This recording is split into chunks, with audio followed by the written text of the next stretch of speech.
Hello everyone, कैसे हो आप लोग। उम्मीद करता हूँ आप लोग बहुत अच्छा होगा। और चलो मैं भी बहुत अच्छा हूँ। आज हम लोग ये चैप्टर देखेंगे। हम लोग वेक्टर चैप्टर का किस तरह प्रॉब्लम को आप सोल्व कर सकते हैं उसको आज हम लोग देखेंगे। तो सबसे पहले हम लोग मोटिवेशनल कोर्स देखते हैं क्या है। जिंदगी में हार तब नहीं होती जब आप हारते हैं। जिंदगी में हार तब नहीं होती जब आप हारते हैं। हार तो तब होती है जब आप हार मान लेते हैं। इसका मतलब ये हुआ कि जब आप हार मान लेते हैं कि हमसे फिजिक्स नहीं होगा, तो आप समझिए आप हार जाते हैं। बात समझे ना। तो यहां पर ध्यान दीजिए, इधर हार किसी भी हाल में मानना नहीं है। चाहे आपको आईआईटी निकालना हो या नीट निकालना हो, हार मानना ही नहीं है। हार मान लिए तो पहले ही आप हार गए। अपना लक्ष्य को हाई रखना चाहिए और हार कभी नहीं मानना चाहिए। जब तक सांस है तब तक लगे हुए रहना चाहिए। समझे ना। तो चलिए आज हम लोग देखते हैं वेक्टर के प्रॉब्लम्स को बहुत आसानी से ट्रिकली हम लोग सोल्व करते चलेंगे। बहुत मजा आएगा। जितना आप उम्मीद भी नहीं किए हैं उतना मजा आएगा। तो चलिए आज हम लोग देखते हैं।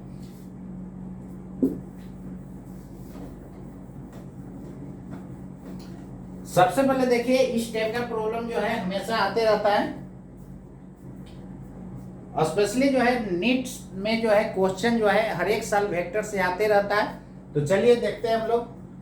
ऐसा क्वेश्चन है, if a vector plus b vector plus c vector is equal to 0 and a vector का modulus is equal to b vector का modulus is equal to c vector का modulus, then find angle between a में a and b में b and c and C and A,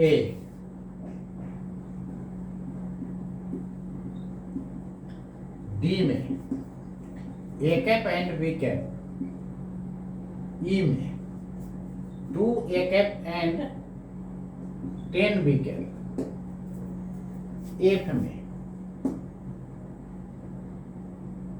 10B cap and -5C cap, G में 100A and -50B,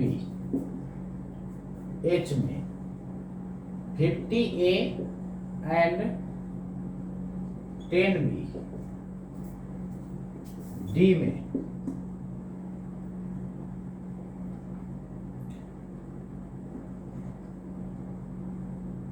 2A cap and 3C cap, E में -2B cap and -30C cap.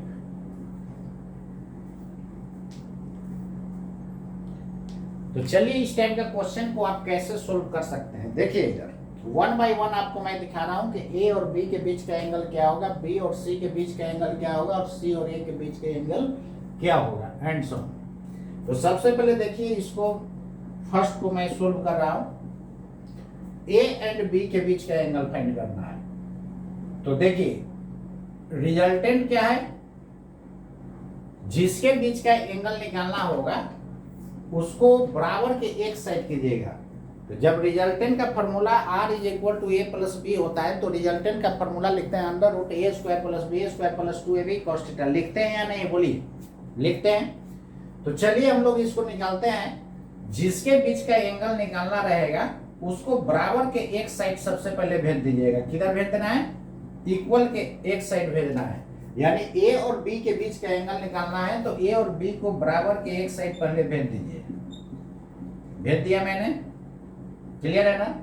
अब देखिए यहाँ पर resultant का मतलब एक लाइन में याद रखिएगा सम, और मैग्नीट्यूड का मतलब ज्योमेट्रिकल लेंथ, और डायरेक्शन जब भी निकालना हो तो सीधे एंगल हम लोग रेफरेंस लाइन से कितना एंगल बना रहा है वेक्टर वो निकालेंगे।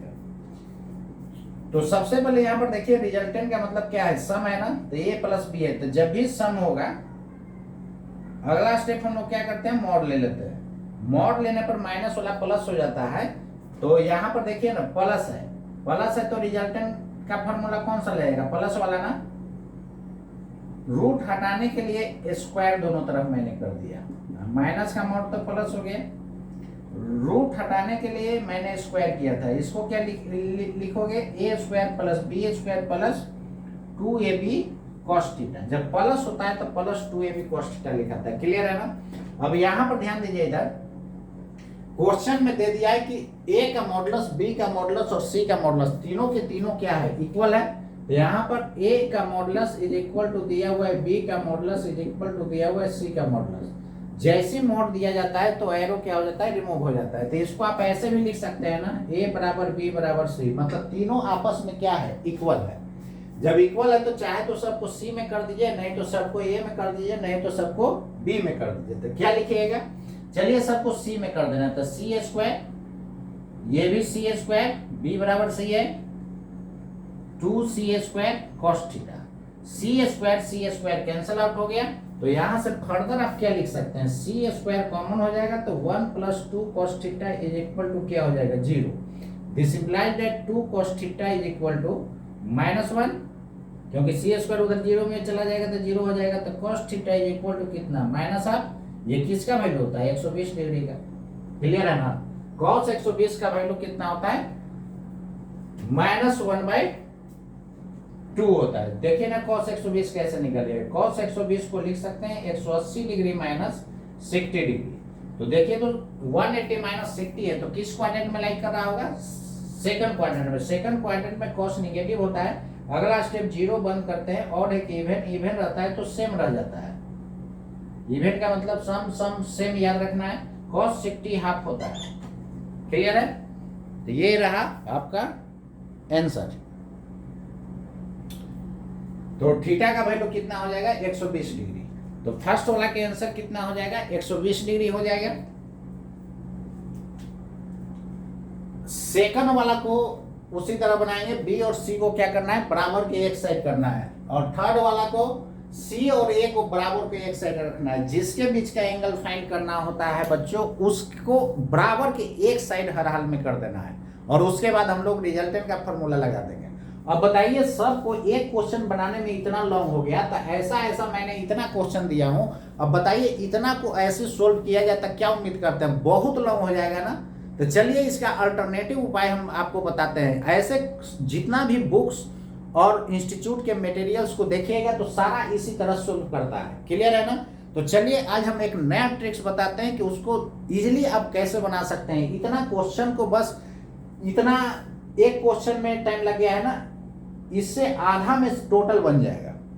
लेकिन जब इस मेथड से आप बनाते हैं, ये बुक में इसी तरह से बनाया गया है, बुक में बनाया गया, फिर इंस्टीट्यूट के मटेरियल्स में बनाया गया है, और बहुत सारे टीचर्स लोग भी इसी तरह बनाते हैं, जिसके कारण ये बहुत लॉन्ग हो जाता है। तो इतना लॉन्ग बताइए कहां तक हम लोग क्वेश्चन लिखे हैं, एच के बाद आई के बाद जे क्वेश्चन तक है। जे क्वेश्चन तक क्या उम्मीद करते हैं, बहुत लॉन्ग हो जाएगा ना, काफी लॉन्ग हो जाएगा। इसलिए चलिए हम लोग अल्टरनेटिव मेथड देखते हैं। बहुत आसान मेथड है, वो किसी भी बुक में या इंस्टीट्यूट के मटेरियल में वैसा मेथड नहीं दिया है, लेकिन उससे बहुत आसानी से सॉल्व होता है। चलिए अभी आप बताते हैं हम लोग को, इसको नोट कर लिए हैं। तो इस मेथड से यदि बनाते हैं तो बस यही बात माइंड में रखना है कि जिसके बीच का एंगल फाइंड करना होता है, सबसे पहले बराबर को उसको एक तरफ कीजिए, उसके बाद हम लोग दोनों तरफ मॉडुलस डाल देंगे, रूट हटाने के लिए स्क्वायर कर देते हैं, और फॉर्मूला हम लोग रिजल्टेंट वाला सीधे लगा देते हैं। जब प्लस होगा बीच में तो प्लस 2ab cos थीटा लिखाएगा, यदि माइनस होगा तो माइनस 2ab cos थीटा लिखाएगा। क्लियर है ना।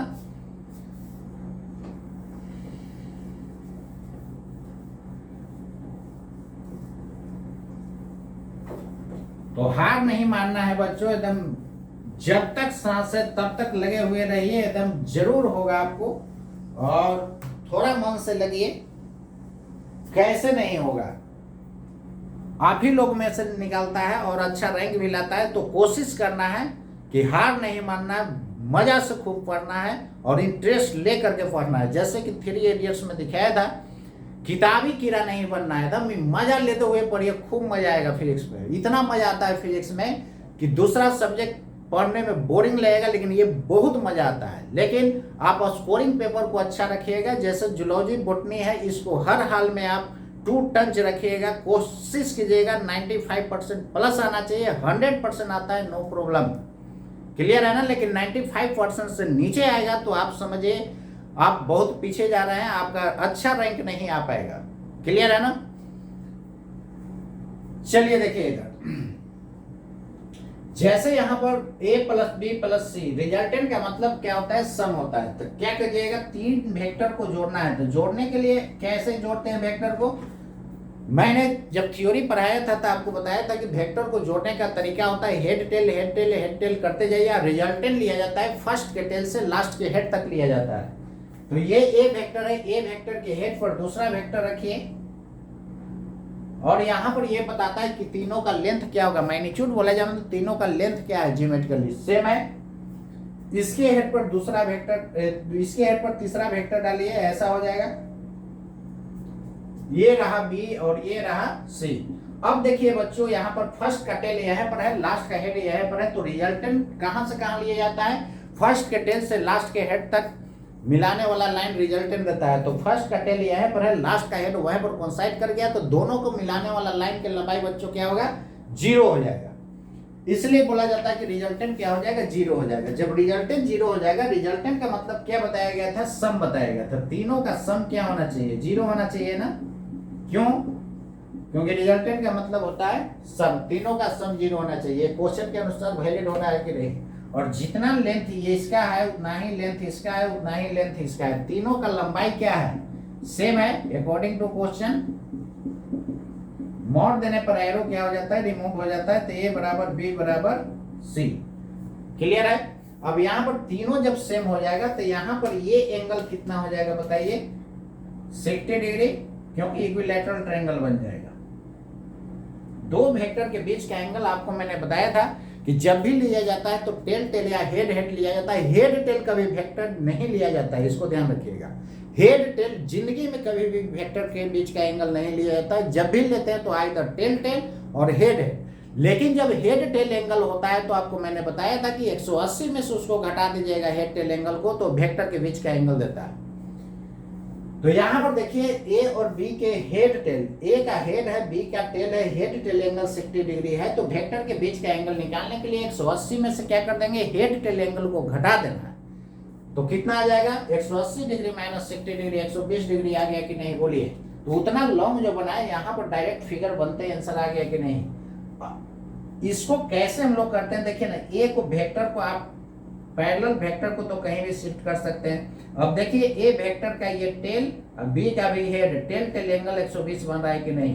और नहीं तो मैंने बताया था कि जब भी दो वेक्टर के बीच का एंगल लिया जाता है तो आइदर टेल टेल या हेड हेड लिया जाता है। यदि हेड टेल एंगल है और टेल टेल और हेड हेड नहीं बन रहा है तो हेड टेल एंगल जितना दिया हुआ है उसको 180 में से घटा दीजिएगा हेड टेल एंगल को, तो वेक्टर के बीच का एंगल आ जाएगा। तो यहाँ पर ए और बी के हेड टेल एंगल कितना, 60 डिग्री है। तो टेल टेल एंगल कितना, 120 आ गया। कैसे 120 निकालिएगा, 180 पूरा है तो 180 में से हेड टेल एंगल घटा दीजिएगा तो ये एंगल आ जाएगा कि नहीं बोलिए। तो इसका आंसर कितना हो गया, 120 डिग्री, क्लियर है। इसका आंसर,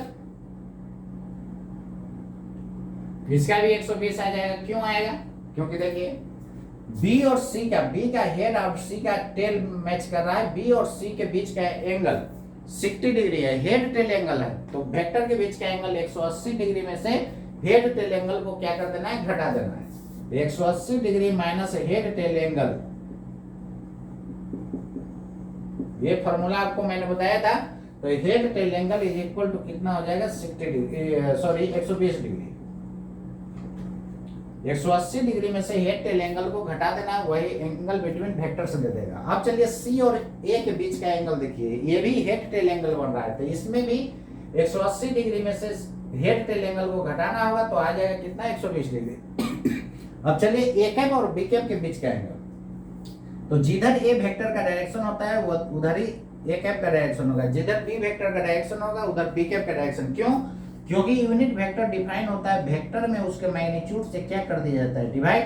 तो जिधर ए का डायरेक्शन होगा वो इधर ही ना ए कैप का डायरेक्शन होगा, तो ए कैप का डायरेक्शन इधर, बी कैप का डायरेक्शन उधर, तो एंगल बदल जाएगा कि वही रहेगा, वही रह जाएगा ना, यानी ये भी 120 डिग्री।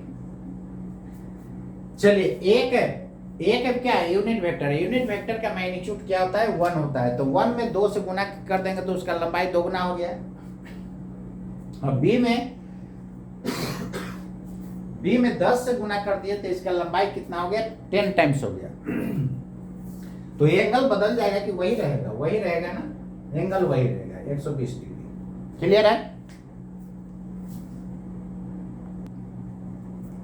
तो जब भी हेड टेल एंगल दिया हुआ रहता है तो 180 डिग्री में से हेड टेल एंगल को घटा देते हैं तो वेक्टर के बीच का क्या देता है, एंगल हो जाता है।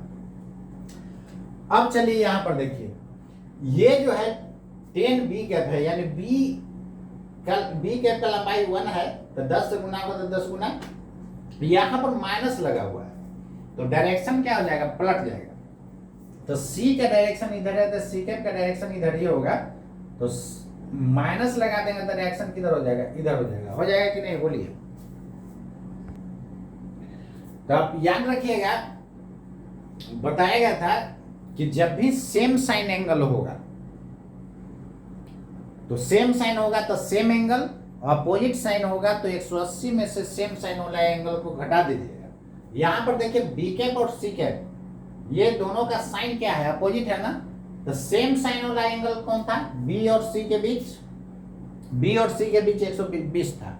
सेम साइन एंगल 120 है, तो अपोजिट साइन वाला में क्या करना है कि 180 डिग्री में से उसको घटा देना है, सेम साइन एंगल। तो जब भी अपोजिट साइन वाला एंगल रहेगा तो क्या करना है बच्चों, 180 डिग्री में से सेम साइन एंगल को घटा देना है। तो सेम साइन एंगल वाला है 120, 180 में से सेम साइन घटाइएगा तो कितना हो जाएगा, 60 डिग्री हो जाएगा ना, तो इसका हो जाएगा 60। इसमें भी देखिए ए और बी जब सेम साइन था तो एंगल 120 है, तो अपोजिट साइन में क्या हो जाएगा, क्योंकि माइनस लगाने पर डायरेक्शन जस्ट अपोजिट होता है। जैसे देखिए ना, बी इधर है ना, तो माइनस लगा दीजिएगा तब इधर हो जाएगा, तो देखिए तो टेल एंगल 60 डिग्री बन जाएगा कि नहीं। तो याद रखिएगा, सेम साइन एंगल जितना दिया हुआ है, जब अपोजिट साइन रहेगा तो 180 में से सेम साइन एंगल को घटा देना है। क्या बात समझे, जब सेम साइन एंगल दिया हुआ है तो अपोजिट साइन वाला एंगल निकालना होगा, तो 180 में से 180 में से सेम साइन वाला एंगल को घटा देंगे तो अपोजिट साइन के बीच जो एंगल होगा वो दे देगा। और हेड टेल एंगल यदि पता है और वेक्टर के बीच का एंगल निकालना है तो उसको भी 180 में से घटा देंगे तो आपको वेक्टर के बीच का एंगल दे देगा। और अपोजिट साइन वाला एंगल फाइंड करना है तो 180 में से सेम साइन वाला घटा देंगे तो वो दे देगा अपोजिट साइन वाला एंगल। तो यहाँ पर ए और बी जब सेम साइन था तो एंगल 120, तो इसको निकालिएगा तो 180 में से सेम साइन एंगल को क्या करेंगे, घटाएंगे। 180 में से सेम साइन वाला एंगल को घटाइएगा तो ये कितना हो जाएगा, ये भी 60 डिग्री हो जाएगा। यहां पर देखिए दोनों सेम साइन है, तो सेम साइन है तो देखिए ना, ए में 50 से गुना कीजिएगा तो लंबाई केवल 50 टाइम्स हो जाएगा, बी में 10 टाइम्स हो जाएगा, तो एंगल वही रह जाएगा ना। तो सेम साइन एंगल है तो सेम एंगल, सेम साइन रहेगा तो सेम एंगल, अपोजिट साइन रहेगा तो 180 में से सेम साइन एंगल को घटा देना है तो 120 डिग्री। इसको देखिए, ये भी सेम साइन है, तो ए और सी के बीच का एंगल कितना आया था, 120 डिग्री आया था ना, ए और सी के बीच का एंगल, तो ये भी सेम साइन है तो 120 होगा। यहां पर भी देखिए सेम साइन है, तो बी और सी जब सेम साइन था तो एंगल 120 था, तो ये भी सेम साइन है तो सेम एंगल मतलब 120 डिग्री, आंसर हो गया। क्लियर है?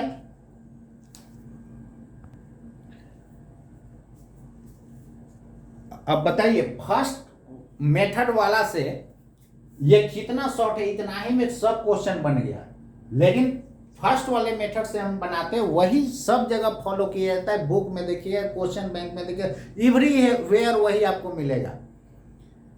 बात समझे ना, कितना इंस्टीट्यूट में टीचर लोग भी वही मेथड बता करके छोड़ देते हैं, जिसके कारण बच्चे को बहुत लॉन्ग हो जाता है। यहाँ पर देखिए, इतना क्वेश्चन को मैंने इतना ही में सोल्व कर दिया, और नीट में इस तरह का क्वेश्चन हमेशा आते रहता है, इसलिए बच्चों इस पर एकदम ग्रिप बना लेना है।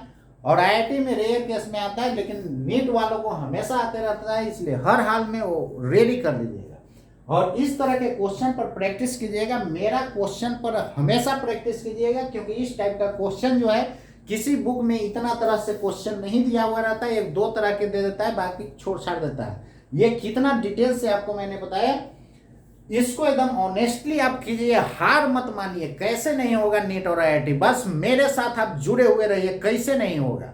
और वीडियो को देखते हैं कि आप लोग केवल देख के छोड़ देते हैं, उसको लाइक कीजिए, सब्सक्राइब कीजिए, तब मेरा अंदर से और साहस बढ़ेगा, आपको और मजा से पढ़ाएंगे।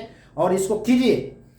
मैंने लगभग इंडिया का ऑल इंस्टीट्यूट्स में रहा था पहले, मैंने नारायणा में रहा, आकाश के 3 सेंटर पर रहा, फिडजी में रहा, फिर आपका जो है इसमें गोल इंस्टीट्यूट जो है उसमें रहा। लेकिन जितना ब्रांडेड इंस्टीट्यूट था, गोल इंस्टीट्यूट तो लोकल है उसमें रहा, ब्रांडेड इंस्टीट्यूट जितना था सारे में मैंने रहा, बहुत मजा से सबको पढ़ाया। और आईआईटी का भी अच्छा रिजल्ट दिया और मेडिकल का भी बहुत अच्छा रिजल्ट दिया हूँ। तो ठीक है, आज इतना ही, आप इसको रेडी कर लीजिएगा। इस टाइप का और भी क्वेश्चन होगा, सारा जितना भी बुक से है आप बनाते जाइए, सब अच्छे से उसको बना करके आप रेडी कर जाइए। हार मानने का जरूरत नहीं है, नीट बहुत आसान है, बहुत इजीली उसको निकाल सकते हैं, आईआईटी भी बहुत आसान है, उसको आप आसानी से कर सकते हैं। अरे हम ही आप लोग ना कीजिएगा कि ऊपर से आएगा कोई आदमी, क्लियर है ना।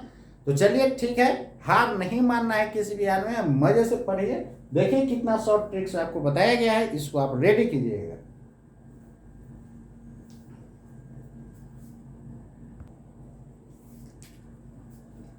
अब देखिए बच्चों, यदि हम फर्स्ट मेथड से ही, जैसे बुक में जिस तरह सोल्व किया जाता है उसी मेथड से यदि आपको हम बताते तो निश्चित रूप से आपको फिजिक्स बोरिंग फील करता। सब जगह एवरीवेयर देखिएगा उसी फर्स्ट मेथड से सोल्व किया जाता है, रिजल्टेंट वाला फॉर्मूला लगा करके बनाया जाता है, और बच्चा जो है बोरिंग फील करना शुरू कर देता है। अब बताइए, इतना क्वेश्चन को हम सोल्व करते तो कम से कम 4-5 पेज तो पक्का जाता है, एकदम श्योर है, निश्चित रूप से जाता है, क्योंकि एक बनाए तो वही आपका जो है पूरा बोर्ड भर गया था एक ही क्वेश्चन बनाने में। लेकिन इतना क्वेश्चन बनाते तो निश्चित रूप से 4-5 पेज जाता। इसलिए उस मेथड को हम लोग जो है छोड़ करके एक इस तरह के मेथड से हम लोग सोल्व करेंगे।